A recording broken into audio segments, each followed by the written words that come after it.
Commander Jake Morrison stood on the bridge of the UE's Vengeance, watching the stars through the main window. The ship was huge, bigger than 3 city blocks put together. Its metal hull was covered in weapons and thick armor plates. Jake had been in space for 10 years, but he still loved looking at the endless darkness filled with bright dots of light. "Sir, we're getting something strange on the sensors," said Lisa Grant from her station. She was the tactical officer, a smart woman who could spot trouble from miles away. Her fingers danced across the glowing buttons on her control panel. Jake walked over to her station. "What kind of strange?" "There's a ship coming toward us, but it's not using any engine we know about. It just appeared out of nowhere, like it jumped through space itself." Danny Rodriguez, the chief engineer, looked up from his tools. He was a big man with strong hands that could fix anything. "That's impossible, Commander. No ship can just appear like that."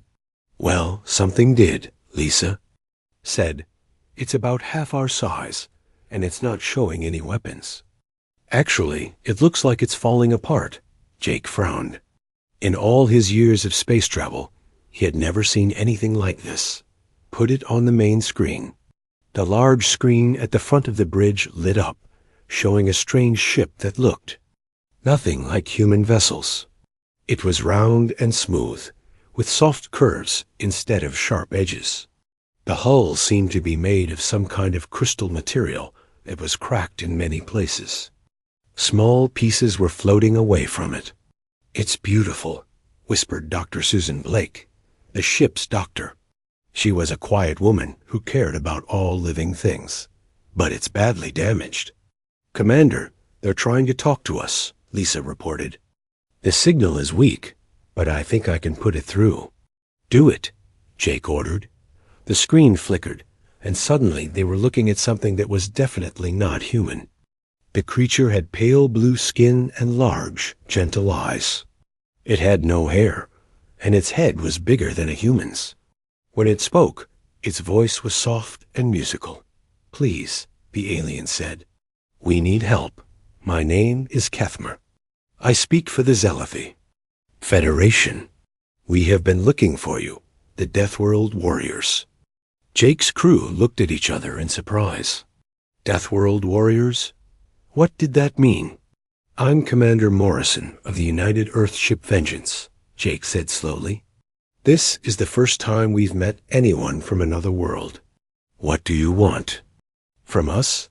Kethmer's large eyes filled with what looked like tears. "We are dying. Our people, our worlds, everything we have built over thousands of years. The Vorthik are destroying us, and we cannot stop them." "Who are the Vorthik?" Dr. Blake asked gently. "They are killers," Kethmer said, his voice shaking. "They look like giant insects, but they are smart and cruel. They travel from star to star, eating everything they find. They have already destroyed 50 worlds. Our weapons cannot hurt them.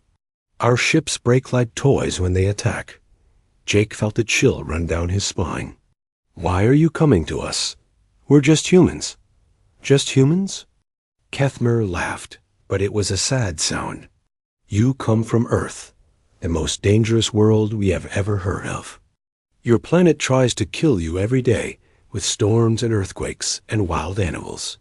Most worlds are peaceful and safe, but Earth made you strong and smart and fearless." Danny scratched his head. "Our planet isn't that dangerous.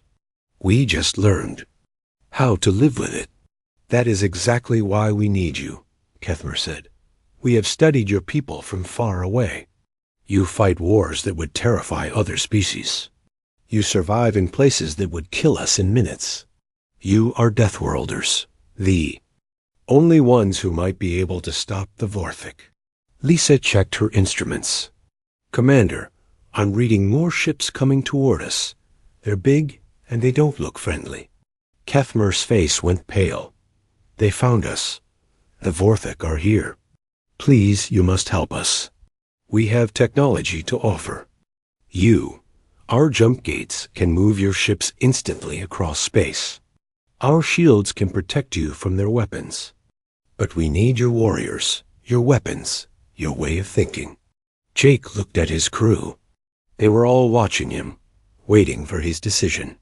He had trained his whole life to protect Earth and its colonies. But now he was being asked to protect an entire galaxy. How many people are we talking about? He asked. Billions, Kethner whispered. Entire civilizations. Families with children. Artists and teachers and farmers. All of them will die if the Vorthik are not stopped. The ship shook as something hit it. Lisa's screens lit up with warnings. Commander, we've got incoming ships. They're definitely not friendly.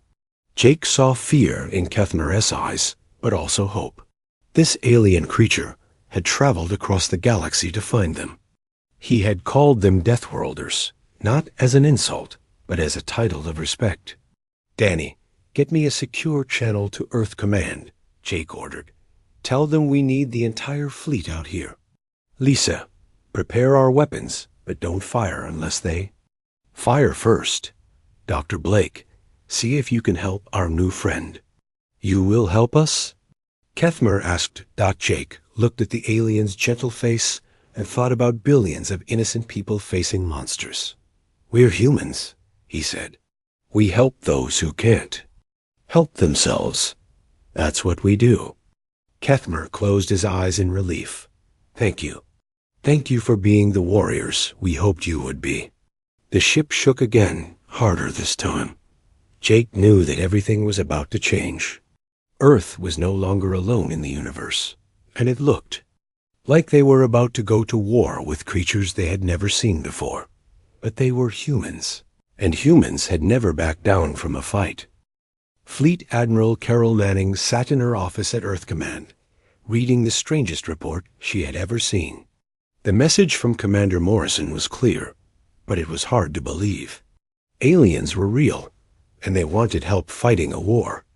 Get me the president, she told her assistant, and call all the fleet commanders. We need to meet right now. Within an hour, the biggest names in Earth's military were gathered in the command room. President Helen Torres sat at the head of the table, her face serious. Captain Steve Brooks was there, commander of the heavy cruiser U.E.S. Hammer. He was a tough man who had fought in the colony wars. Captain Ryan Kelly, the best fighter pilot in the fleet, sat next to him. So let me understand this, President Torres said. Aliens think we're scary? Admiral Manning nodded.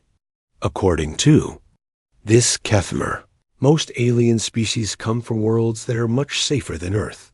They think our planet is so dangerous that only monsters could survive there. Captain Brooks laughed. Monsters? We're just people who learned how to live with bad weather and wild animals. That's exactly the point, said Dr. Amy Phillips, the chief scientist. She was a small woman with thick glasses who spent most of her time studying space. I've been looking at the data the aliens sent us. Most worlds in the galaxy are like giant gardens. Perfect weather, no earthquakes, no storms, no predators. The aliens who live there never had to fight for survival. But Earth is different. Admiral Manning continued. We have hurricanes that can destroy entire cities. We have earthquakes that can split the ground open. We have animals that hunt us for food. Every day on Earth, something is trying to kill us. Captain Kelly leaned forward. So what does that make us? It makes us the toughest species in the galaxy, Dr. Phillips said. Think about it. We fight wars where millions of people die, and we call it history. We climb mountains that could kill us just for fun. We dive to the bottom of the ocean, where the pressure would crush most aliens. We even shoot ourselves into space on rockets that could explode. President Torres was quiet for a moment. What? Do we know about these Vorthik? They're killers, Admiral Manning said. They travel from planet to planet, destroying everything they find. They've been doing it for thousands of years, and no one has ever stopped them. They think all other life forms are just food or slaves. Sounds like they need to be taught a lesson, Captain Brooks said. His voice was hard and cold. That's what I was thinking, Admiral Manning agreed. I want to send our best ships and our best crews. If these aliens think we're Deathworlders, let's show them what Deathworlders can do. Captain Kelly stood up. My fighter squadron is ready. We've been training for space combat for years. Let's see how these bugs handle real pilots. What about weapons? President Torres asked. Will our guns work against them? Dr. Phillips smiled. According to the alien data, most species stopped using violent weapons long ago. They use energy beams that stun enemies or make them sleep. But we still use missiles that explode and bullets that kill. The aliens think our weapons are too cruel to use. Too cruel? Captain Brooks laughed again. Wait until they see what we can really do. Admiral Manning stood up and walked to the big screen on the wall. She pressed a button, and it showed pictures of Earth's largest warships. I want the UES Reaper, the UES Destroyer, and the UES Warhawk ready to go. Each ship carries enough firepower to destroy a small moon. What about ground forces? Asked Colonel Beth Martinez, who had been quiet until now. She was the leader of Earth's Space Marines, soldiers who could fight on any planet. If we're going to war, we need troops who can fight on alien worlds. Good point, Admiral Manning said. I want your best Marines ready for anything. These aliens live on easy worlds, but we don't know what the Vorthic worlds are like. My people are ready, Colonel Martinez said. We've trained in deserts, frozen wastelands, and underwater. We can fight anywhere. President Torres looked around. The room. Are we really going to do this? Are we going to war with aliens we've never met to help other aliens we just learned about? Ma'am, Admiral Manning said, these Zealothi came to us because they're desperate. They've tried everything else. If we don't help them, billions of innocent people will die. And if we do help them, we'll be fighting an enemy that has been winning wars for thousands of years. President Torres replied. Captain Kelly grinned. With respect, ma'am, they've been winning against weak enemies. They've never fought humans before. That's right, Captain Brooks agreed. Let them come. We'll show them what happens when they mess with Earth. Dr. Phillips looked at her notes. There's something else. The aliens offered us their technology in exchange for help. Their jump gates can move our ships instantly across space. Their shields can protect us from energy weapons. If we work together, we could become much stronger. And if we win this war, Admiral Manning added, we'll be the strongest power in the galaxy. No one will ever threaten Earth again. President. Torres was quiet for a long moment. Then she stood up. Admiral Manning, you have permission to send our fleet to help the Zealothi. But I want you to be careful. We don't know what we're getting into. Yes, ma'am, Admiral Manning said. I'll lead the fleet myself. No, President Torres said firmly. I need you here to coordinate everything. Send your best commanders, but you stay on Earth. Admiral Manning wanted to argue, but she knew the President was right. Yes, ma'am. Captain Brooks, you'll command the heavy ships. Captain Kelly, you'll lead the fighters.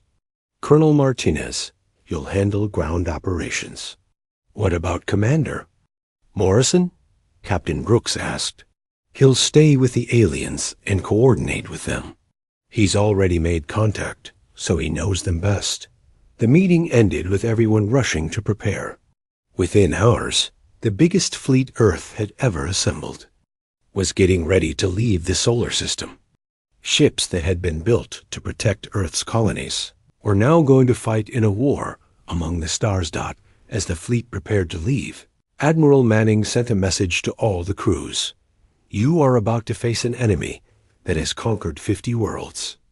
They think they are the strongest fighters in the galaxy. Today, you will prove them wrong. You are humans. You come from Earth, the most dangerous world in the universe. Show them what that means. The fleet launched, disappearing into the darkness of space. For the first time in human history, Earth was going to war to protect aliens. But the humans were not afraid. They were excited. Finally, they had found enemies worth fighting. The human fleet came out of the jump gate like angry wasps from a broken hive. Captain Steve Brooks stood on the bridge of the U.E.'s Hammer, watching as alien ships scattered in panic. The Zelithy vessels were running away from a massive black fleet that looked like something from a nightmare. "Those must be the Vorthik," said Lieutenant Commander Paul Turner, his tactical officer. Paul was young but smart, and he could read battle patterns like other people read books. Brooks looked at the enemy's ships through his telescope. They were huge, bigger than human ships, and they looked like flying insects made of metal. Their hulls were covered in spines and sharp edges. They moved in perfect formation, like a swarm of deadly bugs. "They're beautiful in a scary way," Brooks said. "Too bad we're going to have to destroy them." "Captain," Paul said, "I'm reading their weapons. They use energy beams that can cut through most materials. But they don't seem to have any explosive weapons." "No explosives?" Brooks smiled. "This is going to be easier than I thought. Open channel to the fleet." The communication system crackled to life. Brooks could hear the voices of his fellow captains, all waiting for orders. "This is Captain Brooks. I want all heavy ships to focus on the big enemy vessels. Captain Kelly, take your fighters and hit their small ships. Let's show these bugs what Earth can do." Captain Ryan Kelly's voice came through the speakers. "Copy that, Captain. My pilots are ready to dance." The first battle began as the human fighters raced toward the enemy. The Vorthik had never seen anything like human pilots. Most alien species couldn't handle the sharp turns and sudden stops that human fighters could do. The Vorthik pilots flew in straight lines, following rules and patterns. But Kelly's pilots flew like they were crazy. They spun and twisted through space, making moves that would have killed most aliens. Lieutenant Sam Rivers, one of Kelly's best pilots, dove straight down toward a Vorthik ship, then pulled up at the last second, firing missiles that exploded against the alien's hull. "Got him," Sam shouted over the radio. "These things can't turn fast enough to follow us." The Vorthik commander, Hive Lord Zekth, watched in confusion as his fighters were destroyed one by one. His species had conquered 50 worlds, but they had never faced enemies like this. The humans fought like they enjoyed it, taking risks that no sane being would take. "What are these creatures?" he hissed to his second-in-command. "They fly like madmen." Meanwhile, the human heavy ships were closing in on the main Vorthik fleet. Brooks watched as enemy energy beams hit his ship's hull, leaving burn marks but not doing serious damage. "Their weapons are too weak," Paul reported. "Our armor is holding." "Good," Brooks said.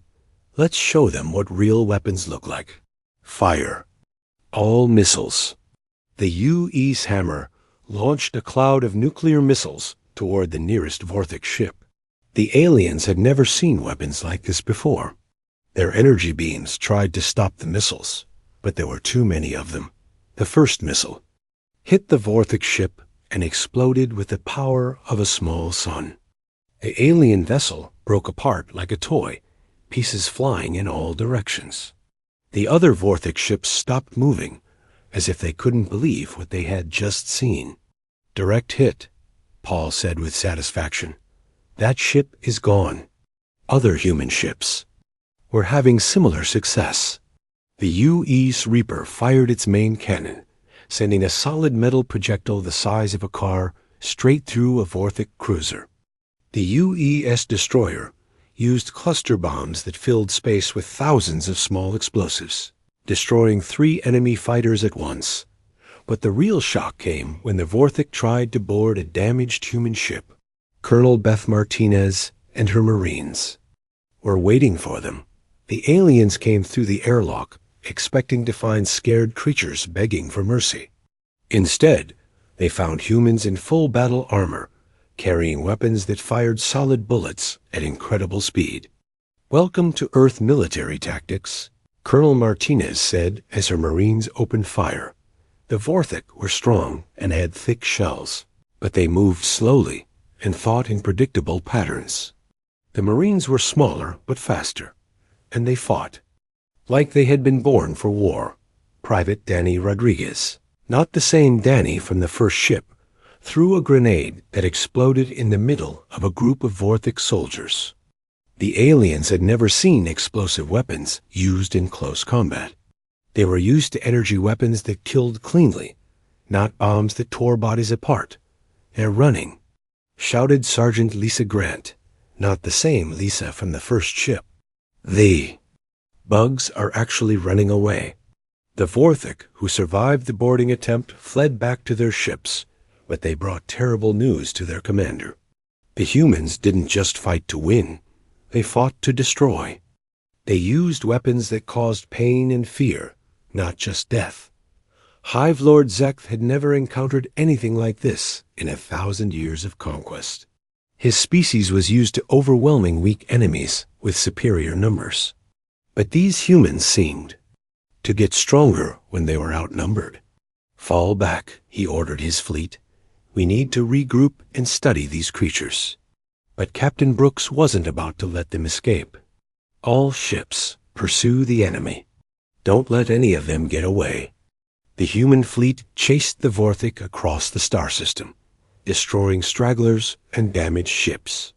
Captain Kelly's fighters hunted enemy vessels like wolves, chasing deer. Dr. Susan Blake, watching the battle from the UES Vengeance, was amazed by what she saw. "They're not just losing," she told Commander Morrison. "They're terrified. Look at how they're flying. No formation, no coordination. They're panicking." Morrison nodded. "They've probably never lost a battle before. They don't know how to handle it." The battle ended with the Vorthik fleet in full retreat. They had lost more than half their ships, while the humans had only minor damage. But more importantly, they had lost something they had never lost before. Their confidence died as the human fleet regrouped. Ambassador Kethmer contacted them from his ship. His large eyes were wide with amazement. "We have never seen anything like this," he said. "Your warriors fight like demons. The Vorthik have conquered worlds with weapons like yours, but they have never faced beings who use them so well." "This is just the beginning," Commander Morrison replied. "We're going to chase them all the way back to their home worlds if we have to. But there are so many of them," Hefner said. "They have hundreds of ships, thousands of worlds." Captain Brooks's voice came over the communication system. "Then we'll destroy hundreds of ships and thousands of worlds. We're humans. We don't give up and we don't lose." The first battle was over, but the war had just begun. The Vorthik were retreating to their strongholds, but they would be back with more ships and deadlier weapons. The humans had shown them what Earth's warriors could do, and now the entire galaxy would learn what happened when you threatened innocent people. The Deathworlders were coming. The news of the Vorthik defeat traveled across the galaxy like wildfire. For the first time in 1,000 years, the insect warriors had been beaten in battle. War Prime Vector, the most feared commander in the Vorthik Imperium, could not believe the reports. "Impossible," he hissed, his insect eyes glowing with anger. "No species can defeat us. We are the perfect warriors." His aide, a smaller Vorthik named Sketh, trembled as he spoke. "The reports are true, War Prime. The humans destroyed half of Hive Lord Zekth's fleet. They use weapons we have never seen before. Then we will study these weapons and learn to defeat them," Victor said. "Gather the Death Swarm. We will show these humans what happens when they challenge the Imperium." Meanwhile, Admiral Carol Manning arrived at the battle zone with the biggest fleet Earth had ever sent into space. The U. East Doomsday A massive ship, designed to break planets apart for mining, led the formation. It was twice as big as any other human ship, covered in weapons that could destroy entire cities. "Impressive," said Commander Morrison as he watched the fleet arrive. "But are we really going to war with the entire Vorthic Imperium?" "We don't have a choice," Admiral Manning replied over the communication system. "Intelligence reports say they're gathering their best ships and their strongest warriors. If we don't stop them here, they'll come back with everything they have." Captain Steve Brooks, now promoted to fleet captain, studied the star charts. "Admiral, I have an idea. Instead of waiting for them to attack us, why don't we attack them?" "First, explain," Admiral Manning said. "We know where their supply bases are," Brooks continued. "The Zealothi have been mapping their territory for years. If we hit their fuel depots and weapon factories, we can stop them before they can organize." Another attack. Dr. Amy Phillips, who had come with the fleet to study alien technology, looked worried. "Captain, that would mean attacking their home worlds. There might be civilians there." "The Vorthic don't have civilians," said Colonel Beth Martinez grimly. "According to the intelligence data, their entire society is built around war. Every one of them is a soldier." Admiral Manning made her decision. "We'll do it, but we're not going to become like them. We'll target military installations only. No unnecessary killing." The human fleet split into smaller groups, each targeting a different Vorthic world. Captain Ryan Kelly led his fighters toward a fuel depot on the edge of Vorthic space. The planet was covered in black factories that processed fuel for their starships. "Look at this place," said Lieutenant Sam Rivers as they approached the planet. "It's like a giant machine. No plants, no animals, just factories. Makes our job easier," Kelly replied. "No civilians to worry about. Light it up." The human fighters dove toward the planet, firing missiles at the fuel storage tanks. The explosions were massive, sending pillars of fire into the sky. The Vorthic had never seen an attack like this before. They were used to fighting in space, not defending their home worlds. Meanwhile, Captain Brooks took the heavy ships to attack a Vorthic breeding world. This was where they grew their young warriors in giant hives. The planet's surface was covered in pyramid-shaped structures that reached toward the sky. "This is creepy," said Lieutenant Commander Paul Turner as they entered orbit. "It's like looking at a giant ant colony." "Just remember, those ants have been eating entire civilizations," Brooks replied. "Begin orbital bombardment." The human ships fired their main guns at the breeding hives, but something unexpected happened. The planet's surface began to move. Millions of young Vorthic warriors poured out of the hives, firing energy weapons at the human ships. "They're fighting back," Paul reported, "but they're not coordinated. It's like they're confused." Dr. Phillips, who was monitoring the battle from the UES Doomsday, made an important discovery. "Captain, I think I know what's happening. The Vorthic use a hive mind to coordinate their actions. But these young ones aren't fully connected to a network yet. That gives me an idea," Brooks said. "Colonel Martinez, are your Marines ready for a ground assault?" "Always," Martinez replied. "What do you have in mind?" "We're going to land on that planet and fight them face to face. If they can't coordinate properly, we should be able to beat them on the ground." It was a dangerous plan. The planet's surface was covered in toxic gases and sharp rocks. The temperature was hot enough to melt metal. But the human Marines had trained for exactly this kind of mission. "This is perfect weather for a fight," Martinez said as her troops prepared to land. Just like training back home, the Marines landed in the middle of the biggest hive complex, using their armor to protect them from the poisonous air. The young Vorthic warriors attacked immediately, but they moved like they were confused. Private Danny Rodriguez, different. Danny from the others fired his rifle at a group of aliens charging toward him. "These things are big, but they're not very smart without their hive mind telling them what to do. Keep moving, Martinez ordered. Don't let them surround us. The human Marines fought their way through the hive complex, using tactics the Vorthik had never seen before. They used the planet's own dangerous environment as a weapon, leading enemy warriors into pools of acid and explosive gas pockets.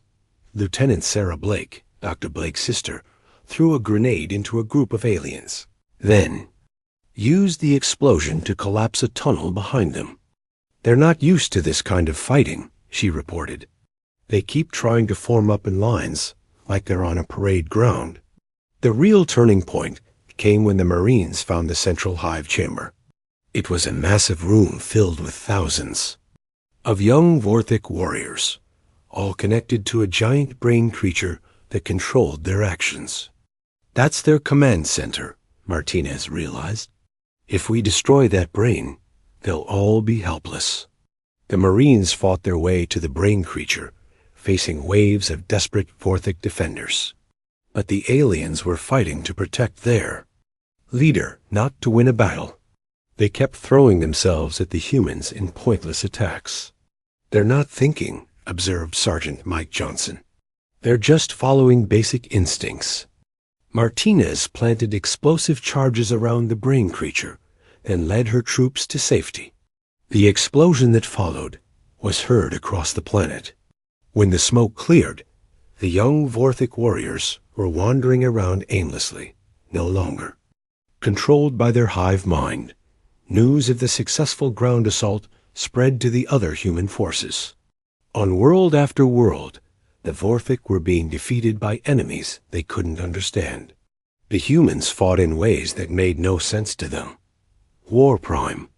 Vector watched his empire crumble from his command ship. World after world went silent as the humans destroyed his supply lines and breeding centers. His perfect warriors were being beaten by creatures that seemed to enjoy fighting in the most dangerous places. How can they survive on those worlds? He asked his aide. The radiation levels would kill us in minutes. They use armor and medicine, Sketh replied. But more than that, they seem to be made for those conditions. They fight better when things are difficult. Vector made his final decision. Gather all remaining fleets. We will make one last attack on their main force. If we can destroy their leaders, perhaps we can still win this war. But Admiral Manning was waiting for him.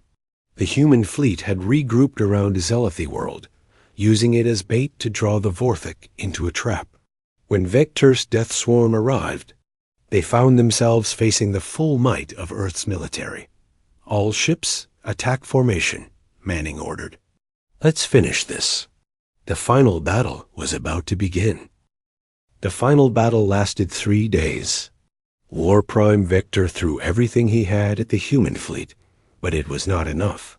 The Death Swarm, once the most feared force in the galaxy, was destroyed ship by ship. When the smoke cleared, only Vector's command vessel remained, surrounded by human warships. "This is Admiral Manning of the Earth Fleet," came the voice over the communication system. "Surrender now, or be destroyed." Vector stared at the human ships through his viewer.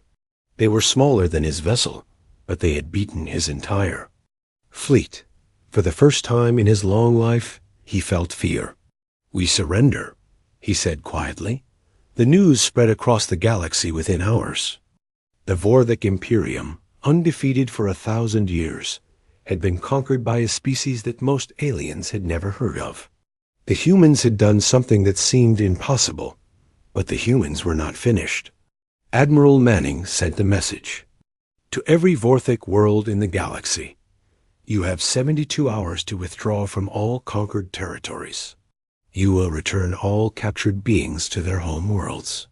You will pay for the damage you have caused. If you refuse, we will destroy every Vorthik world in the galaxy." The message was delivered by Hive Lord Zekth, who had been captured after the first battle. The old warrior looked broken and defeated as he faced the Vorthik High Council. "They mean it," he told them. "I have seen what their weapons can do. They can destroy entire planets. We cannot fight them. The High Council was in chaos. Some wanted to fight to the end, but others had seen the battle reports. The humans had destroyed their best fleets and their strongest worlds without even using their most powerful weapons. What do they want from us? Asked the High Counselor. They want us to stop being what we are, Zekt replied. They want us to become peaceful, like the other species. They want us to change our entire way of life. The debate went on for hours, but in the end, the decision was easy. The Vorthik agreed to all human demands. They would withdraw from conquered worlds, free their prisoners, and submit to human supervision. Meanwhile, the human fleet was receiving visitors from across the galaxy. Ships from dozens of different species came to see the warriors who had defeated the Vorthik. Some came to offer alliance, others to ask for protection. Commander Morrison found himself appointed as Earth's first ambassador to the Galactic Council. It was a strange job for a military officer, but he was the one who had made first contact with the aliens. I never thought I'd be a diplomat, he told Dr. Susan Blake as they prepared to meet with alien leaders. You're not just a diplomat, she replied. You're the voice of Earth. You're showing the galaxy that humans can be protectors, not just warriors. The first meeting of the new Galactic Council was held on a neutral world. Representatives from hundreds of species came to meet the humans. They were all curious about the Deathworlders, who had changed everything. Ambassador Kethmer introduced Morrison to the other aliens. This is Commander Morrison of Earth. He speaks for the species that saved us all. Morrison looked around the room at the many different aliens. Some looked like plants, others like crystals, and a few like animals from Earth. But they all had one thing in common. They were afraid of him. We don't want to rule you, Morrison said. We just want to make sure that what happened with the Vorthik never happens again. We will protect any species that cannot protect itself. A tall alien with silver skin raised a hand. What do you want in return? Peace, Morrison replied. We want to trade with you, learn from you, and explore the galaxy together. But we will not allow bullies to hurt innocent people. The meeting went well, but Morrison knew that the real work was just beginning. The humans had to learn how to be part of a galactic community, not just conquerors. Dr. Phillips set up research stations to study alien technology. She was amazed by what she found. The Zelophi had medicine that could heal injuries in minutes. Other species had technology that could create food from thin air or control the weather. We can learn so much from them, she told Admiral Nanning. But they can learn from us too. Our technology is primitive compared to theirs, but it's more practical. We build things that work in any situation. The hardest part was dealing with the Vorthik themselves. Many humans want to destroy them completely, but President Torres refused. We're not like them, she said. We don't kill entire species just because we can. Instead, the humans took the Vorthik leaders to Earth. They wanted to show them the world that had created such fearsome warriors. The alien prisoners were shocked by what they saw. War Prime Vector stood in a protective suit, watching a hurricane tear across the ocean. The winds were strong enough to destroy buildings, and the rain fell like bullets. Lightning split the sky with enough power to kill anything it touched. This is normal weather? He asked in amazement. This is a mild storm, replied Captain Brooks, who was guiding the tour. You should see what we call a really bad hurricane. The Vorthik leaders were taken to see volcanoes that spewed liquid rock, earthquakes that could split mountains, and animals that hunted for sport rather than food. They watched human children playing in weather that would be deadly to most aliens. Now you understand, President Torres told them. We didn't become strong because we wanted to conquer others. We became strong because we had to, just to survive. On our own world. Vector looked at the human leader with new respect. Your species is truly remarkable. We have conquered 50 worlds, but we could never have survived on this one. That's why we're offering you a choice, Torres continued. You can change your ways and join the galactic community as peaceful beings. Or you can face the consequences of continuing your old habits. The Vorthic chose to change. It was not easy for a species that had been warriors for thousands of years, but they had seen what happened to those who opposed Earth. Their ships were converted into cargo vessels. Their weapons became tools, and their warriors became workers. 5 years later, the galaxy was a very different place. The Terran Protectorate, as it came to be known, kept peace among the stars. Human ships patrolled the space lanes, protecting trade routes and stopping conflicts before they became wars. Captain Ryan Kelly, now an admiral, commanded a mixed fleet of human and alien ships. His crews included reformed Vorthic warriors, gentle Zelethi diplomats, and humans who had volunteered to serve in space. It's strange, he told his second-in-command, a former Vorthic named Crix. 5 years ago, your people were our enemies. Now we're working together. Your species taught us something important, Crix replied in his buzzing voice. Strength without wisdom is just destruction. You showed us how to use our strength to build instead of destroy. The real success story was the new colonies. Humans and aliens worked together to build cities on worlds that had been abandoned after Vorthic attacks.